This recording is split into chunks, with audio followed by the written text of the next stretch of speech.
Central Park. You forgot Karen. Central Park. Karen. White woman, black dude calls the police on. Not police. He pulled out a camera. He was trying to tell her to put her dog on the leash, and the reason that why would be the only time I'm all right with this happening. Cause normally I would say put your phone down and beat the hell out of these white people. But this is the only time I'll be like, yeah, it was appropriate. And see, the reason why he was doing it is because in Central Park, we got the leash law. In Central Park, the birds and stuff in Central Park are damn near extinct. So what happens when people walk through Central Park with their dogs would fuck around and kill the birds. So this dude, black dude, were worried about that with her dog.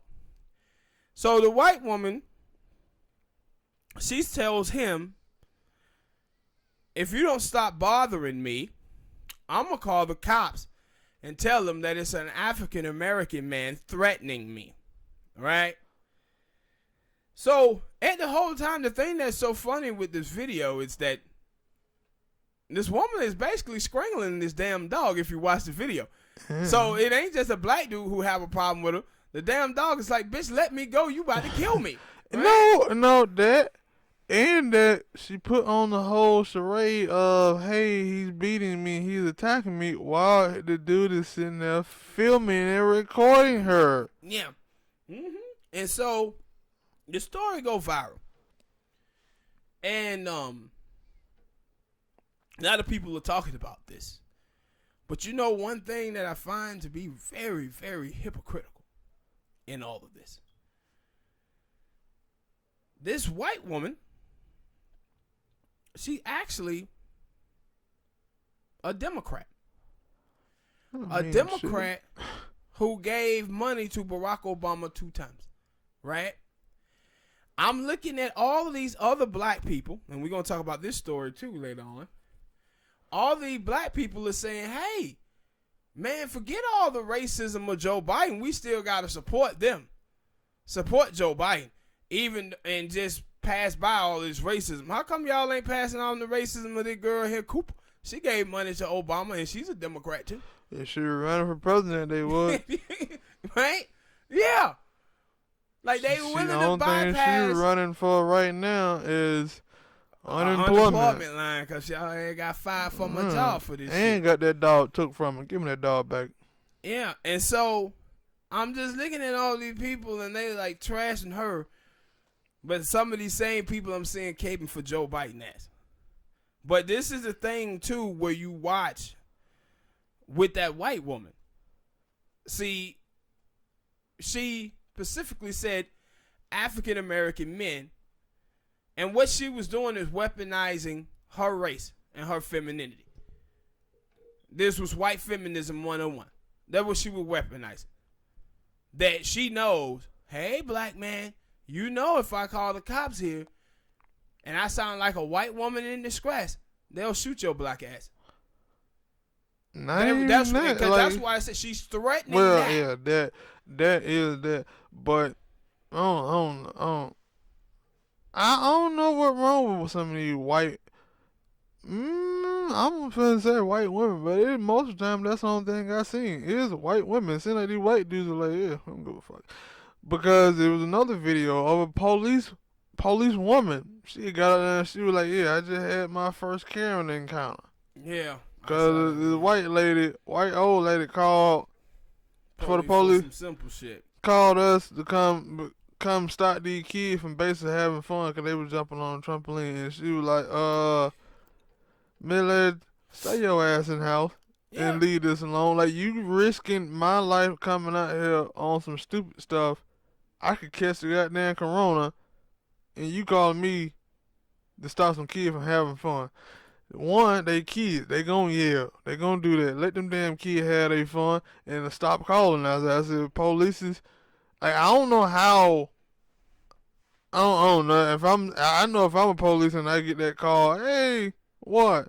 This lady calling on 7th Street. What's she complaining about? What's she saying? Oh, she got a complaint of these kids out here having fun, jumping on and yelling Tell that old bitch to shut the hell up and go on back inside. Yeah, and see, the thing is, when you watch a lot of these cases, a lot of these things like that happen, it always white women who are calling police on black people. Yeah, no, All I had the to time. think. And that's why I say to myself, when I hear these black feminist women and they act as if somehow black men are the second in the hierarchy behind white men, I said, black men can't call police on somebody and get them shot. Mm-hmm. Black men can mess around and call police on And get shot somebody else, and the himself. police come to the scene and shoot him. Mm-hmm. Like, matter of fact, another video that I seen on World, like, I don't, like, at that point in Atlanta, I think it was in Atlanta, or somewhere in Georgia, it was a black dude supposed to be filming houses and stuff, and two white dudes pull up on him, and he was filming them, and like, yo, they pull out a gun on me and stuff, they pull out a gun, and the police were like, yo, showed up, and was like, yo, what going on? He was, yo, I'm just filming. He was like, yo, why y'all telling me to go ahead? Am I being detained? Am I being detained? They the one who put the gun out on me. And I was like, Yeah. I don't know what to tell you about that, especially if they had a gun. Because normally I would have told you, you don't smack that white dude upside his head. Yeah. But if he got a pistol and you don't, head for the hills. And one more thing, too, before we close this topic out. For black people out there, I want you guys to stop saying, when stuff like this happen, hey, this man was an articulate, educated, successful man. This shouldn't have never happened to him. Because what you're doing when you say that is that if it was a dude who wasn't educated and wasn't articulate, it would have been okay for them to shoot them. Like, that's what you're saying. That is that whole respectability politics and being the model minority. As long as we seek white people acceptance and validation, we supposed to be able to assimilate. But what that white woman just showed you here is that she don't care how successful you are. Mm-hmm. She's still going to weaponize her gender and her race against you. That's what she just showed you here. So stop with that nonsense. Because this is the same thing they had did with the two black boys at the coffee shop that time. Talking about how articulate they are and how well educated and they had good jobs. None of that matters. None of that matters in this country.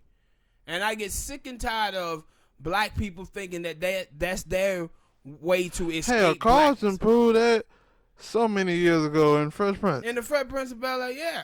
Still got pulled over. Yeah. Yeah, but it used told to be, y'all then that shit wasn't But we gonna still work. have so many black people, bro, in this country that thinks that they goddamn college education is a personality trait.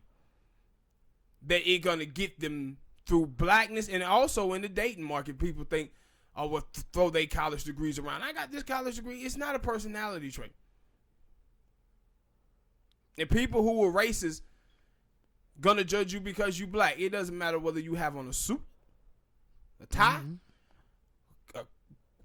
Harvard education. It don't matter. They're racist.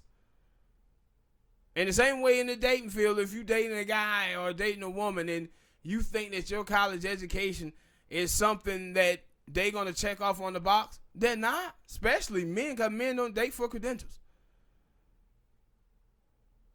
Your education is not a personality trait. So your boobs, ass, none of that is. But you have a bunch of black people who think that their college education and their speech pattern is something that can avoid them from racism in the United States of America. And it cannot.